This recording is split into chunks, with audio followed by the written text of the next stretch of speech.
चलिए देखिए कहाँ तक पढ़ा दिया था। रिवर्सिबल इरिवर्सिबल प्रोसेस है।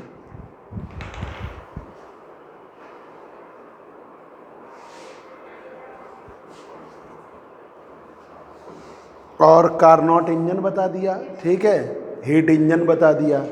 Carnot engine, heat engine, reversible irreversible process, ठीक है। अब आइए लेसन सेकेंड। ये पहला लेसन हो गया।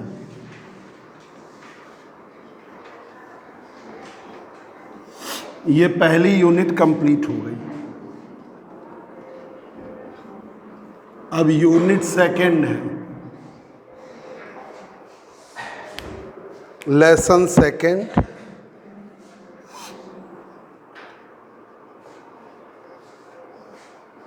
Unit second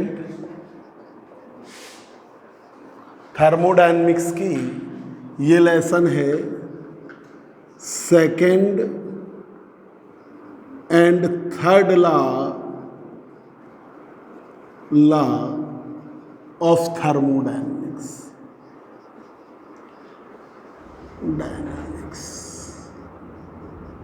second and third law of thermodynamics.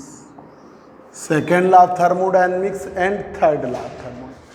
इधर आगे आ जाओ, आगे बैठ जाओ, इतना पीछे क्यों बैठी।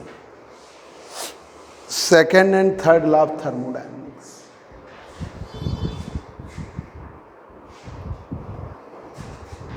देखो वहां दिख रहा है। अब देखिए, आपको रिवर्सिबल इरिवर्सिबल प्रोसेस बताया था, तो रिवर्सिबल प्रोसेस के एग्जाम्पल हैं कार्नोट का इंजन और कार्नोट का रेफ्रिजरेटर। देखिए आपके प्रोसेस जो हैं दो प्रकार के हैं। एक रिवर्सिबल प्रोसेस है, एक इरिवर्सिबल प्रोसेस है।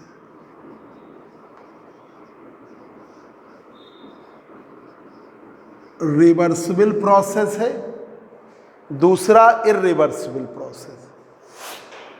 रिवर्सिबल प्रोसेस का एग्जाम्पल है कार्नोट का इंजन, कार्नोट इंजन और कार्नोट रेफ्रिजरेटर।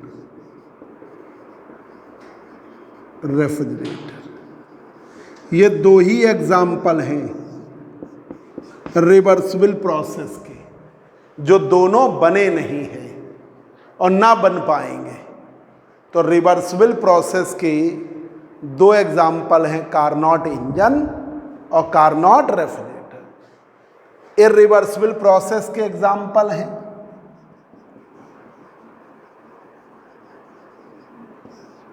आपके, इरिवर्सिबल प्रोसेस के एग्जाम्पल हैं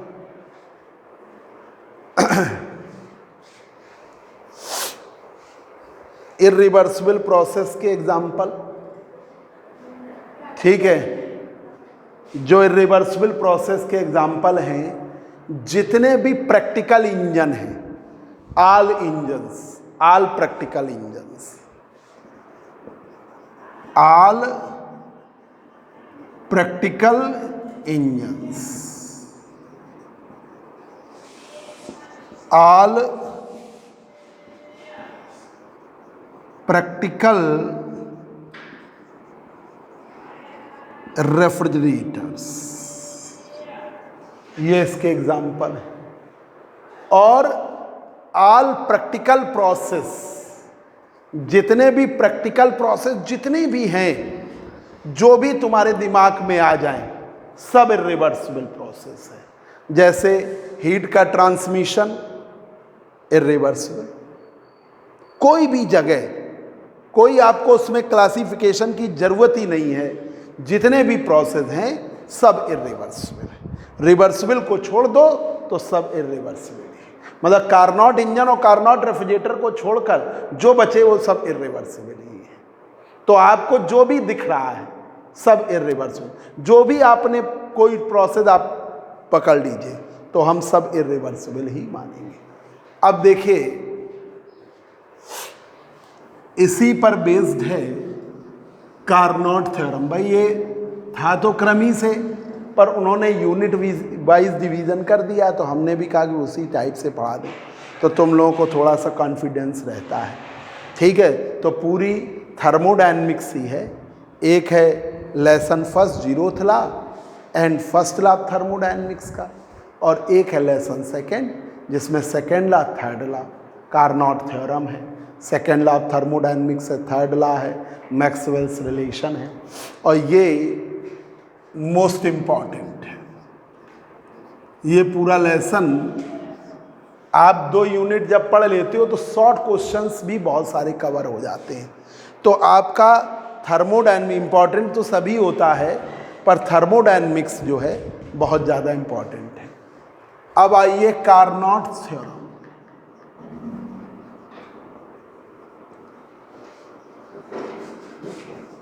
कार्नोट ने ही एक थ्योरम दे डाली, उसे हम क्या कहते हैं? Carnot theorem.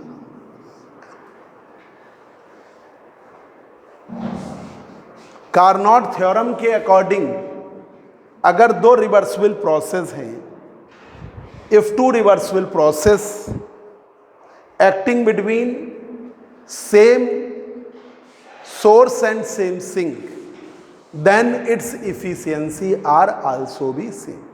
अगर 2 रिवर्सिबल प्रोसेस सेम सोर्स और सेम सिंक के बीच में कार्य कर रहे हैं तो उनकी इफिशियंसी भी सेम होगी। ठीक है, तो यही लिख रहे हैं, if 2 reversible process, if 2 reversible process acting between same source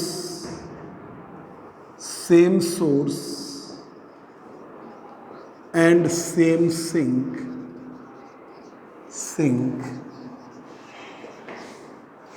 if 2 reversible process acting between same source and same sink, then its efficiency are also be same. If 2 reversible process acting between same source and same sink, then its efficiency are also be same. यदि 2 क्रमणीय प्रक्रम है, 2 reversible process है, वो same source और same sink के बीच में work कर रहे हैं, तो उनकी इफिशियंसी भी सेम होगी। तो ये ले लिया हमने सोर्स,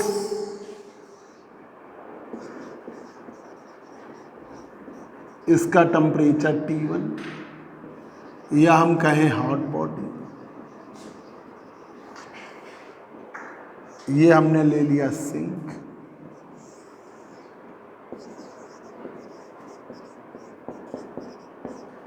ये हम कह सकते हैं कोल्ड बॉडी। अब इसके बीच में एक रिवर्सिबल प्रोसेस R1 ले लिया, खोल दो जरा शुभम, तुम खोल दो। एक रिवर्सिबल प्रोसेस R1 ले लिया, दूसरा रिवर्सिबल प्रोसेस R2 ले लिया। एक रिवर्सिबल प्रोसेस R1 ले लिया, दूसरा रिवर्सिबल प्रोसेस R2 ले लिया। ठीक है, इसने Q1 हीट ली, वर्क किया, Q2 हीट रिजेक्ट की। ठीक है, इसने Q2 डैश हीट ली, वर्क किया, तो R1 R2 2 रिवर्सिबल प्रोसेस हैं, तो उनकी इफिशियंसी भी सेम होगी। If R1 and R2 are 2 reversible process acting between same source and same sink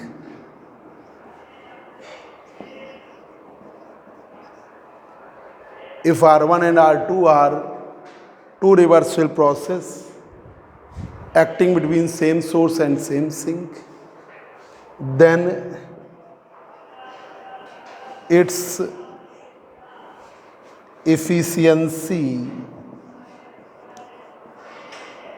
or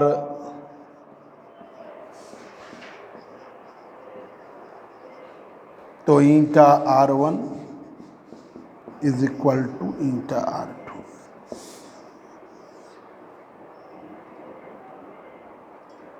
eta R1 is equal to eta R2. ये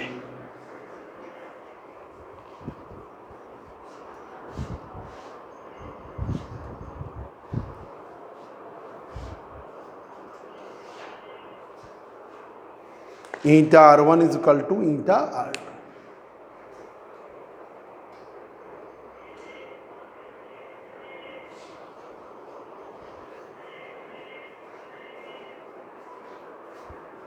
ये है स्टेटमेंट। अंश का ये लेसन सेकंड शुरू किया है, वहाँ तक लेसन फर्स्ट हो गया। जो छूट गया बताना, फिर पढ़ा देंगे। Second law and third law of thermodynamics, ठीक है। ये पहला लेसन था, zeroth law and first law of thermodynamics. ये है second and third law of thermodynamics. आपको बता दें, zeroth law, first law, second law, third law, 4 law से एक शॉर्ट क्वेश्चन जरूर आता है। सेकेंड और थर्ड में से कोई एक आना है चांस। फर्स्ट और जीरोथ के कम, जीरोथ भी आ सकता है, पर ये। अब देखिए, प्रोसेस दो प्रकार के हैं, एक रिवर्सिबल प्रोसेस है और एक irreversible process. There are 2 types of process, one is reversible and another is irreversible. 2 प्रकार के प्रक्रम होते हैं, एक उत्क्रमणीय और एक अनुत्क्रमणीय।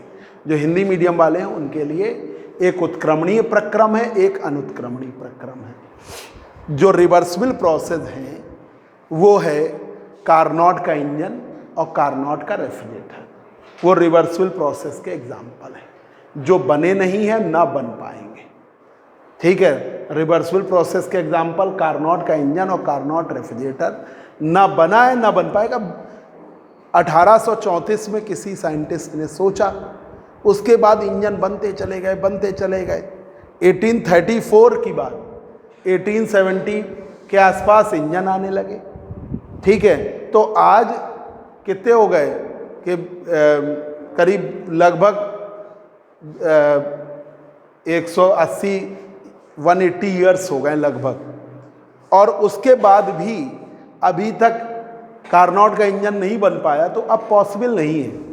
अब तो हम इंजन से हटकर इंजन के ये जो सोर्सेस थे उनके सोर्स बदलने की हम सोच रहे हैं कि भाई अभी तक हम पेट्रोल डीजल यूज़ करते थे, फ्यूल यूज़ होता था, तो पेट्रोल कुएं कब तक देंगे? कभी ना कभी तो ये होगा ही कि कुएं में उतनी आउटपुट ना आ पाए, है ना।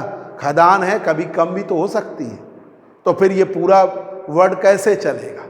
तो लोगों ने क्या किया कि भाई सन की लाइट तो नहीं कम होगी, तो सन लाइट से की तरफ हम मूव कर रहे हैं।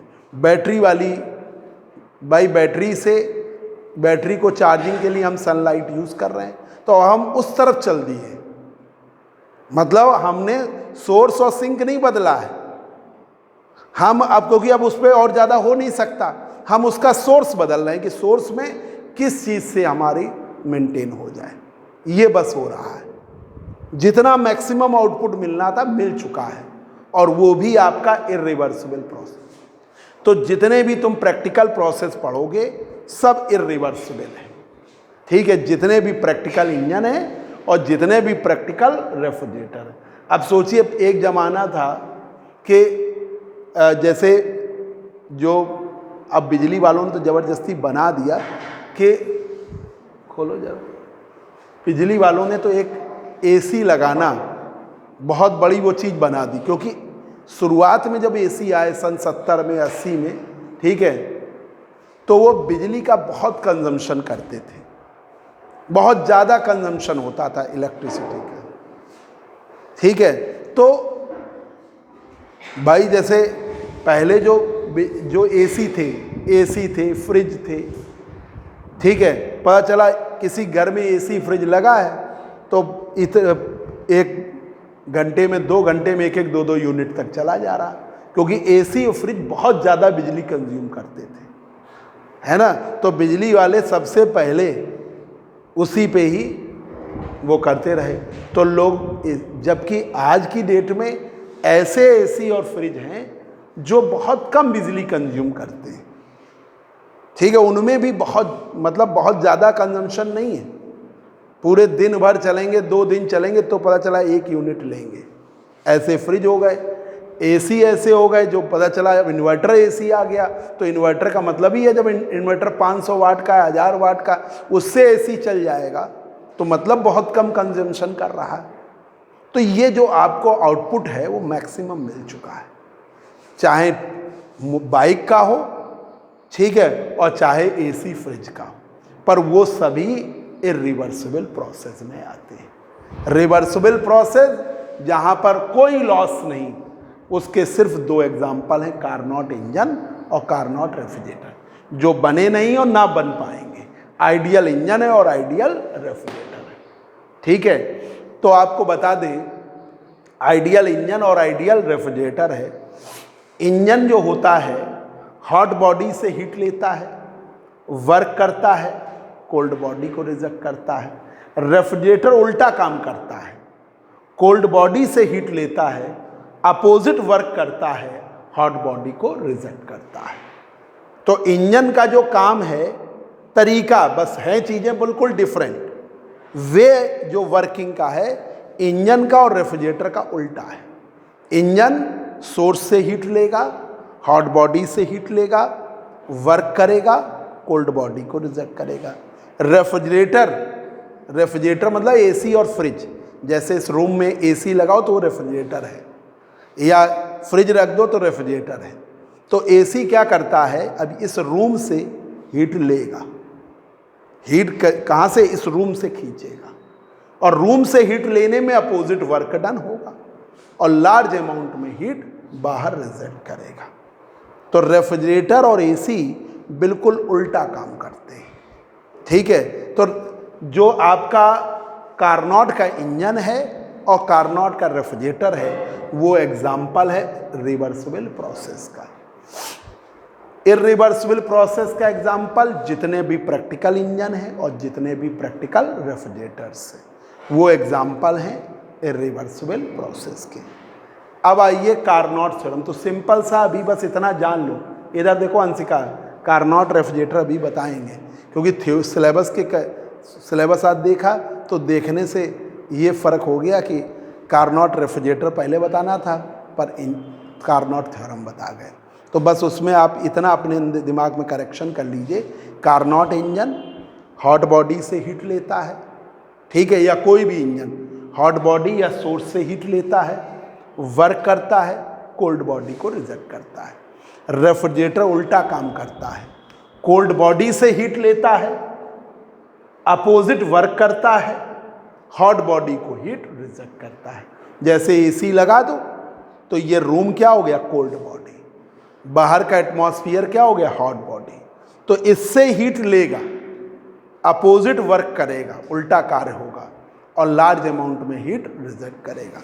इसी तरीके फ्रिज है, तुम्हारे घर में फ्रिज को कहाँ रखते, किचन में रखते हैं, है ना। अब जैसे अब स्पेस, अगर भाई किसी का घर बहुत बड़ा है तो खोल दो, घर काफ़ी बड़ा है तो उसने बड़े बड़े किचन बना रखे हैं, तो किचन में ही फ्रिज रख जाएगा। अब किसी का घर छोटा है तो किचन छोटा सा है, तो उसमें किचन जब छोटा सा है तो उसमें कहाँ रख लेगा, ठीक है। अभी एक दिन हम एक जन के घर होली में गए थे तो उनका बहुत बड़ा किचन है, मतलब आधे रूम जितना बड़ा किचन है, ठीक है। तो अब उनके यहाँ फ्रिज, ओवन सब उसी के अंदर रखा। तो जो फ्रिज है वो कहाँ रखा, किचन में रखा या रूम में रखा, तो फ्रिज का जो बाहर का एटमॉस्फियर है, जो इस रूम में रखा या जिस किचन में रखा, वो हो गया हॉट बॉडी। फ्रिज हो गया कोल्ड बॉडी। फ्रिज आपका क्या हो गया? Cold body. तो वो कोल्ड बॉडी से हीट लेगा, लार्ज अमाउंट में वर्क करेगा, हॉट बॉडी को हीट रिजेक्ट करेगा। तो कोल्ड बॉडी से हीट लेगा, लार्ज अमाउंट में वर्क करेगा, हॉट बॉडी को हीट रिजेक्ट करेगा। तो रेफ्रिजरेटर का ये काम है। तो रिवर्सिबल प्रोसेस के दो एग्जाम्पल, कार्नोट इंजन और कार्नोट रेफ्रिजरेटर। अब इसी पर एक थ्योरम कार्नोट ने दे दी। कार्नोट से रिलेटेड यही थ्योरम लास्ट है। कार्नोट ने एक थ्योरम भी दे दी कि अगर दो रिवर्सिबल प्रोसेस हैं acting between same source and same sink, जो सेम सोर्स और सेम सिंक के बीच में कार्य कर रहे हैं, तो उनकी इफिशियंसी भी सेम होगी। तो then its efficiency are also भी सेम, तो उनकी इफिशियंसी भी सेम होगी। तो सोर्स है जिसका टेम्परेचर T1, ये हॉट बॉडी। सिंक जिसका टेम्परेचर T2, ये cold body. R1 reversible process है, मान लो इंजन मान लिया। R2 रिवर्सिबल प्रोसेस है, मान लिया रेफ्रिजरेटर है। इसने हीट ली, वर्क किया, Q2 हीट रिजेक्ट की। Q1 हीट लिया, कार्य किया, Q2 हीट रिजेक्ट किया। रेफ्रिजरेटर ने Q2 डैश हीट ली, अपोजिट वर्क किया, विपरीत कार्य है, जो वर्क डन है वो उल्टा होगा। अपोजिट वर्क डन किया और लार्ज अमाउंट में हीट रिजेक्ट किया। अपोजिट वर्क डन का मतलब होता है हीट से मैकेनिकल वर्क डन हो तो ये वर्क हुआ, मैकेनिकल वर्क डन से हीट प्रोड्यूस हो जाए तो ये अपोजिट वर्क डन हुआ। Heat energy mechanical work done में कन्वर्ट हो तो ये है आपका कार्य। उल्टा हो जाए, मैकेनिकल वर्क डन से हीट प्रोड्यूस हो तो ये अपोजिट वर्क है। अभी गौरी लेट हो गई तो ये बहुत तेज़ी से, हम कह नहीं रहे तुम लेट हो गई, कोई बात नहीं। अब तुम्हें मालूम तो है हम लेट हो गए, तो टेम्पो स्टैंड से यहाँ जब 11 नंबर पे उतरी होगी उसके बाद तेज़ी से दौड़ी, जितनी तेज़ चल सकते। दौड़ना तो अलग सा दिखेगा, पर आप फास्ट वे में चले ना, तो आपने मैकेनिकल वर्क डन किया और जब यहाँ बैठे तो पसीना आ रहा है, तो क्या हुआ? हीट प्रोड्यूस हुई। तो ये उल्टा वर्क हुआ, मैकेनिकल वर्क डन से हीट प्रोड्यूस। ठीक है। अब हीट से वर्क हो रहा है वो, तो ये अपोजिट वर्क डन होगा। वही यहाँ पर है, उल्टा कार्य हो रहा है, मैकेनिकल वर्क डन से हीट प्रोड्यूस हो रही है। ठीक है। R1 and R2 are two reversible process acting between same source and same sink. R1 R2 reversible process हैं जो सेम सोर्स और सेम सिंक के बीच में कार्य कर रहे हैं, तो इनकी इफिशियंसी भी सेम होगी। तो eta R1 is equal to eta R2, तो उनकी दक्षता भी सेम होगी। Eta R1 is equal to eta R2। तुम यार बहुत लापरवाह हो। लापर चोट लग गई तो यार अब तो स्वस्थ हो गए हो। आप ये बताइए कि आपका एग्ज़ाम है और आप कॉपी नहीं लिख के जाओगे ना, प्रैक्टिकल में जाओगे, तो मैथ का देने गए थे? नहीं गए तो आप घर से बाहर निकलो पूरी आंख खराब हो जाती है। डॉक्टर ने मना किया तो चश्मा लगा के मैंने चश्मा दिया तो उसके बाद पूरी आंख खराब हो जाती। तो एक बार आपको इन्फॉर्म किया था मैंने। इन्फॉर्म तो मुझे था, पर कॉपी कहाँ से ले आए? अब सेंड कर दें? डॉक्टर ने मना किया, दाल हो जाएगी, दाल नहीं, एग्ज़ाम में तो एक दिन तो भाई निकलना ही पड़ेगा आपको। आप खुद सोचो ना।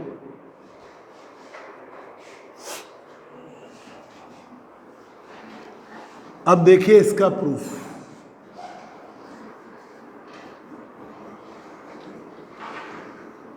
समस्या समझ रहे हैं, पर एक दिन तो आपको जाना ही पड़ेगा ना, कि एक दिन प्रैक्टिकल के लिए तो आपको जाना ही चाहिए ना।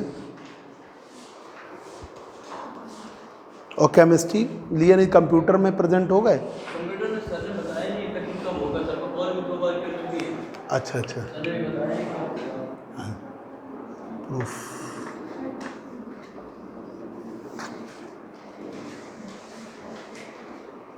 देखिए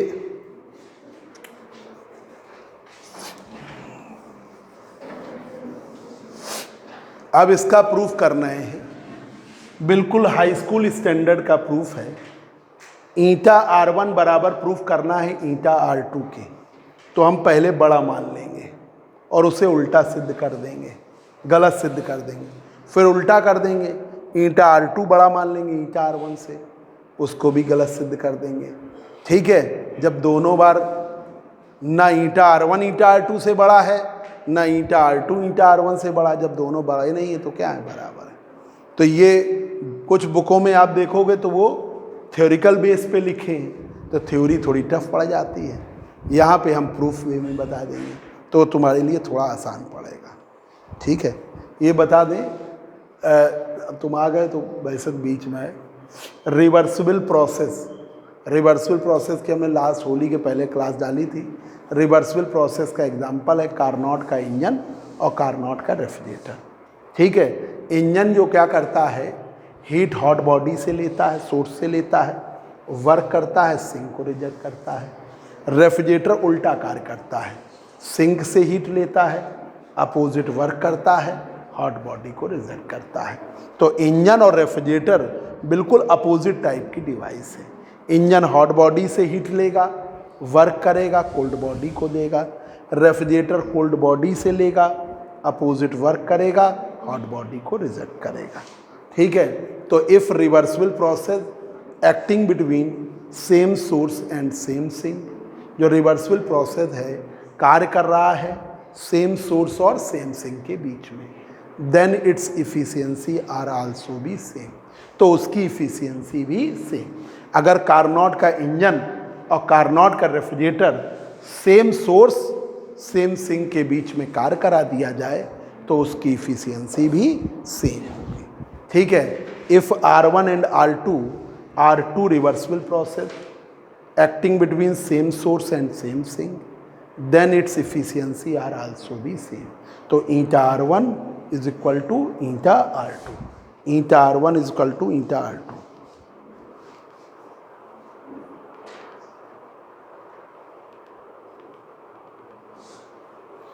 अब देखिए प्रूफ, यही फिगर हम बना दे रहे हैं।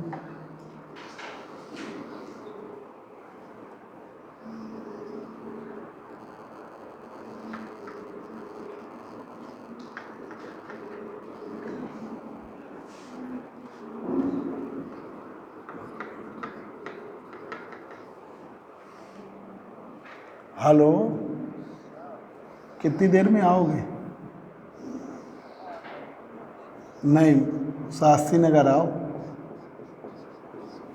हाँ, कितनी देर में पहुंच जाओगे? है ठीक ठीक ठीक, ना आके पहुंचो, वहीं आ रहे, हम भी आ जाएंगे, हमें कुछ काम है, अर्जेंट है।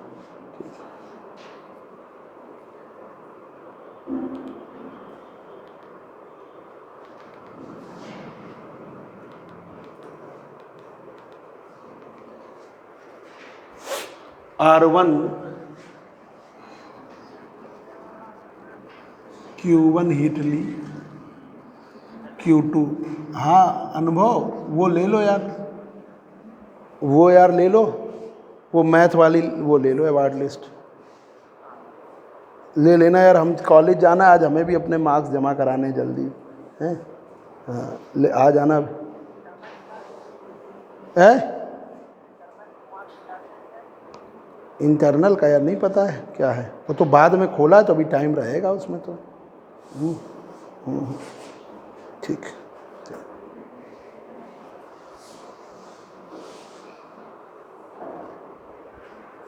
R2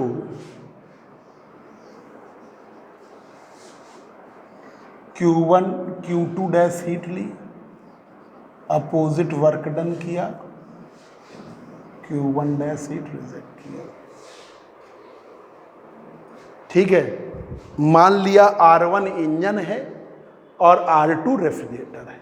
इंजन का मतलब कार्नोट इंजन और रेफ्रिजरेटर का मतलब Carnot refrigerator. Late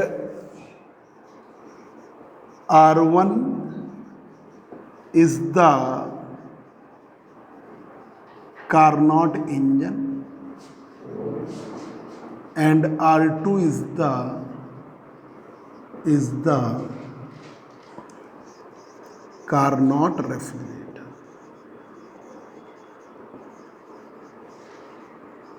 R2 is the Carnot refrigerator. R1 is the Carnot engine and R2 is the Carnot refrigerator. तो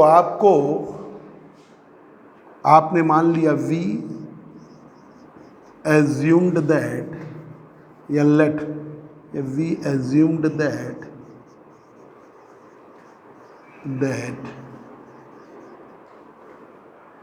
eta R1 is greater than eta R2. पहले ये मान लिया इंजन की इफिशियंसी eta R1 ज़्यादा है रेफ्रिजरेटर की efficiency eta R2 की। अब इसने W वर्क किया। अब तुम लोग देखो R1 कार्नोट इंजन है, R2 कार्नोट रेफ्रिजरेटर है। अब दोनों ही बने नहीं हैं तो हम कैसे कह दें कि दोनों का कार्य, किसका कार्य कम है किसका कार्य ज़्यादा है। अब जैसे हमें मालूम नहीं है कि श्रुति और तुम्हारा हर अजिता दोनों लोग कितनी देर पढ़ रही हैं, हमें तो नहीं मालूम है। तो अब हम ये मान के चलेंगे कि भाई होली का भी समय, तब भी ये 2-3 घंटे तो पढ़ ही रहे हैं। ठीक है कि भाई मान लो त्यौहार चल रहा है अभी इतना, फिर भी 2-3 घंटे तो इनकी स्टडी होगी ही, ये मान के हम चलेंगे। वैसे ही कार्नोट इंजन है, कार्नोट रेफ्रिजरेटर बना ही नहीं है तो हम कैसे कह दें कि इंजन ज़्यादा काम करेगा रेफ्रिजरेटर कम करेगा। तो हमें दोनों के वर्क डन सेम मानने पड़ेंगे, है ना। अभी दोनों के लिए हमें इतना मानना पड़ा ना कि दोनों 2-2, 3-3 घंटे पढ़ रही हैं, है ना। वैसे ही यहाँ पर है वर्क डन हमें सेम मानना पड़ा, नहीं तो आप कहोगे W1 लो या W2, सेम मानो। W वर्क डन, हीट कितनी ली Q1, work done W, heat कितनी ली Q2 डैश। ठीक है, W से W हट जाएगा। ठीक है, Q2 डैश, W से W काट दिया, Q2 डैश की वैल्यू Q1 से बड़ी आ जाएगी, जो पॉसिबल नहीं है पहले, क्योंकि आइडियल इंजन है, हीट ली, मैक्सिमम कार्य किया, कुछ थोड़ी सी हीट रिजेक्ट करी। अब उस रिजेक्टेड हीट से ये लिया गया है तो Q2 डैश Q1 से बड़ा तो हो ही नहीं सकता। मतलब ये हमें इतना विश्वास है कि हम इसमें ऐसा वर्ड यूज कर रहे हैं जो ये मतलब कि ये संभव ही नहीं। It is impossible that Q2 dash is greater then Q1। तो ये देखिए, it is impossible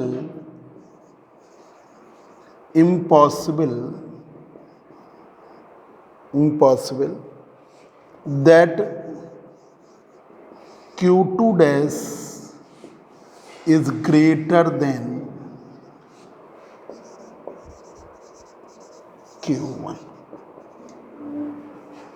Q2 dash is greater than Q1। बड़ा तो संभव ही नहीं है कि Q2 डैश बड़ा हो Q1 से, ये तो इम्पॉसिबल है। तो ये जो आपने निकाला ये संभव नहीं है, तो Q2 डैश Q1 से बड़ा तो हो ही नहीं सकता।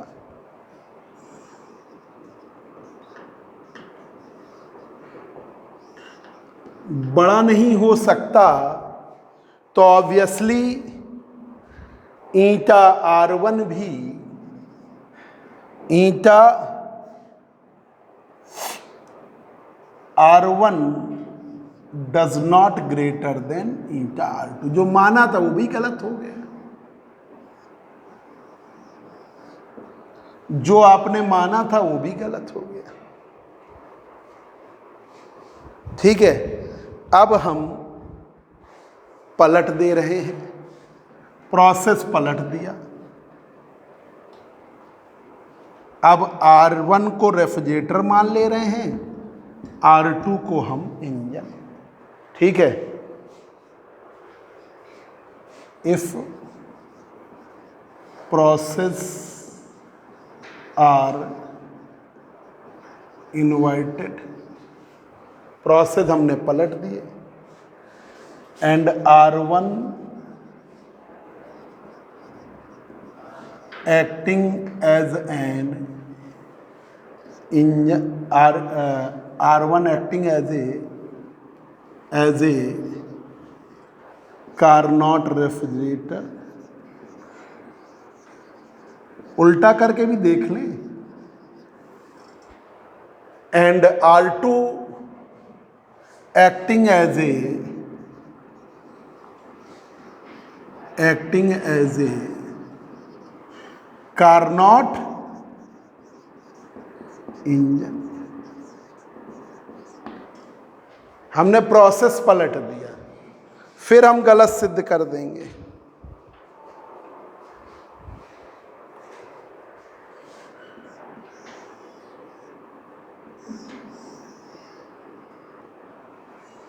सोर्स का टेम्परेचर T1,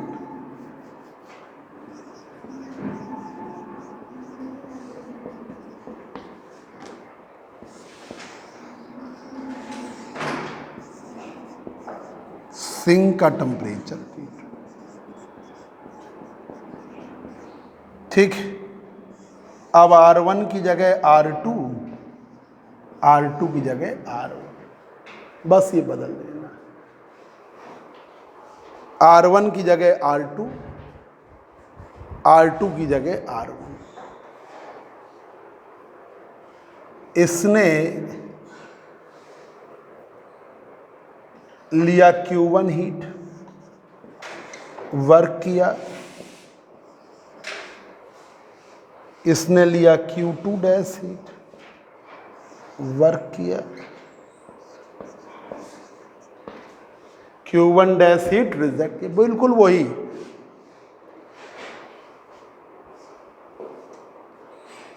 बिल्कुल सेम।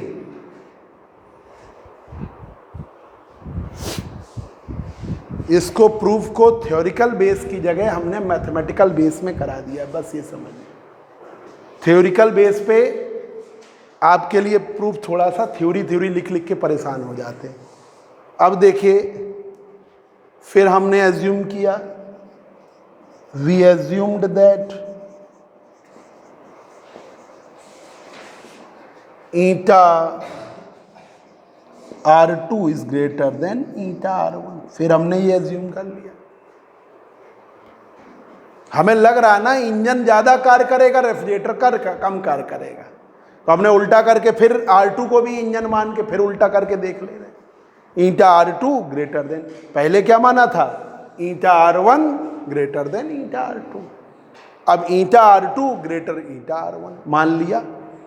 अब इसके द्वारा वर्क डन W, हीट कितनी ली Q1, इसके द्वारा वर्क डन W, हीट कितनी ली Q2 डैश, W से W कट गया, फिर वही आ गया Q2 dash,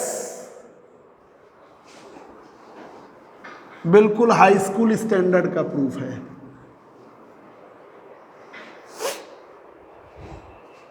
Q2 dash is greater then Q1।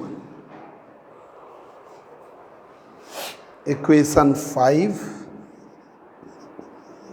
6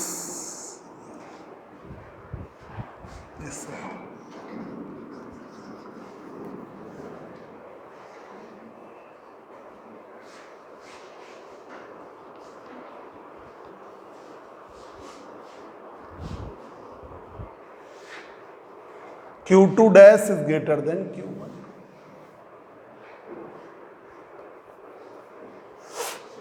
It is impossible that, क्यों, Q1 हीट ली, मैक्सिमम कार्य किया, थोड़ी सी रिजेक्ट करी, अब रिजेक्टेड से वो लिया गया है, तो बड़ा तो इम्पॉसिबल है ना।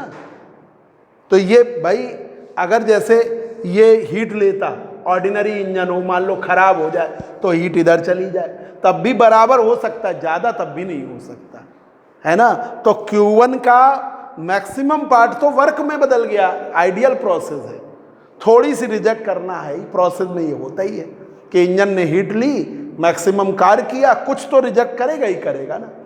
अब रिजेक्टेड से ये हीट ली गई है, ये बड़ी तो हो ही नहीं सकती, तो इट, इसीलिए हमने असंभव लिख दे रहे हैं। इट इज इम्पॉसिबल दैट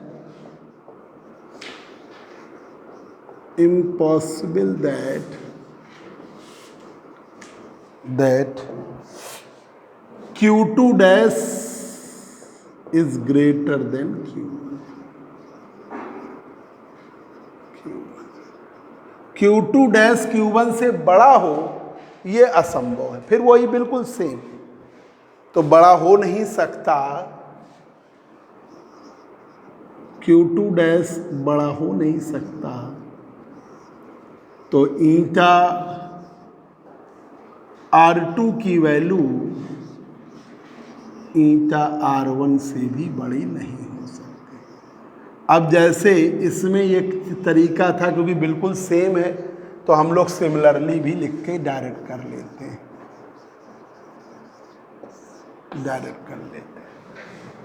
ये एक चीज यहां पर आती है, सिमिलरली वर्ड यहां यूज कर लेते हैं।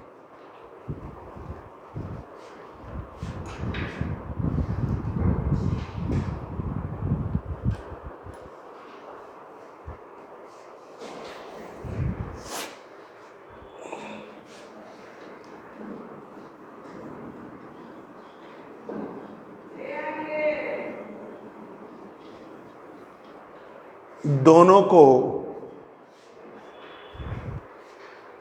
From equation 4 and 9, 4 and equation 9, 4 और 9 से, 4 और 9 से ईटा R1 बड़ा नहीं ईटा R2 से, ईटा R2 बड़ा नहीं ईटा R1 से। जब दोनों एक दूसरे से बड़े नहीं हैं तो वो क्या होंगे, बराबर।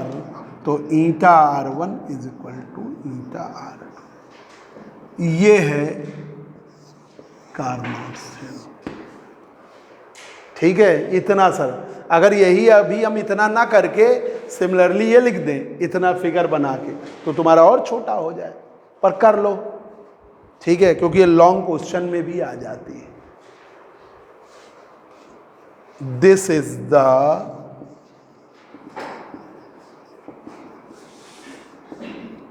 required relation for Carnot's theorem।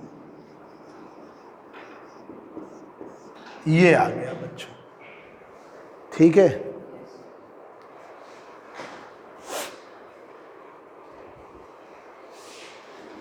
तुम लोग का टाइम 1:35 में 9:30 बजे से है, ठीक है, ये टाइम है, इतने बजे तक आ जाइए, ठीक है गौरी, 9:30 तक आ जाइए।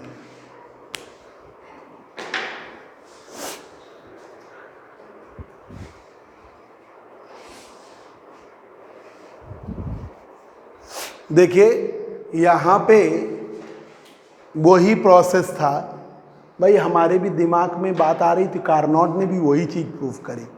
R1 को इंजन मान लो, R2 को रेफ्रिजरेटर मान लो। अगर तुम दोनों इंजन मान लोगे तब तो बराबर है ही, दोनों रेफ्रिजरेटर मान लोगे तब भी बराबर, तो उसमें तो कोई बताना ही नहीं है। इंजन और रेफ्रिजरेटर की बात थी। एक बार R1 को इंजन माना, ठीक है, और उसकी इफिशियंसी ज़्यादा मान ली ईटा R2 से, और गलत सिद्ध कर दिया। फिर उन्होंने उल्टा किया, R2 को इंजन माना, R1 को रेफ्रिजरेटर माना, उसमें भी। तो if process are inverted and R1 acting as a Carnot refrigerator and R2 acting as a Carnot engine, ठीक है। तो R2 है कार्नोट का आपका इंजन और ये है कार्नोट रेफ्रिजरेटर। फिर अब आपने क्या किया, we assumed that eta R2 is greater than eta R1। Eta R2 की वैल्यू W/Q1, ईटा R1 की वैल्यू W/Q2 डैश। इसमें आया Q2 dash is greater then Q1।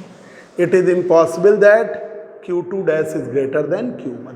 यह संभव है Q2 डैश बड़ा हो Q1 से। Q2 डैश बड़ा नहीं हो सकता Q1 से, तो ऑब्वियसली ईटा R2 भी ईटा R1 से बड़ा नहीं हो सकता। दोनों एक दूसरे से बड़े नहीं हैं तो वो क्या है, बराबर है। तो ईटा R1 ईटा R2 से बड़ा नहीं, ईटा R2 ईटा R1 से बड़ा नहीं। तो जब दोनों एक दूसरे से बड़े नहीं हैं तो दोनों बराबर हैं, तो eta R1 is equal to eta R2। This is the required relation for Carnot theorem. ठीक है, अब जाके शुरुआत से पढ़ाई करिए, पहला लेसन पूरा तैयार करिए। किसी दिन टेस्ट लेना है, पहला लेसन आप पूरा तैयार करिए, जिसका अधूरा है वो पूरा करें।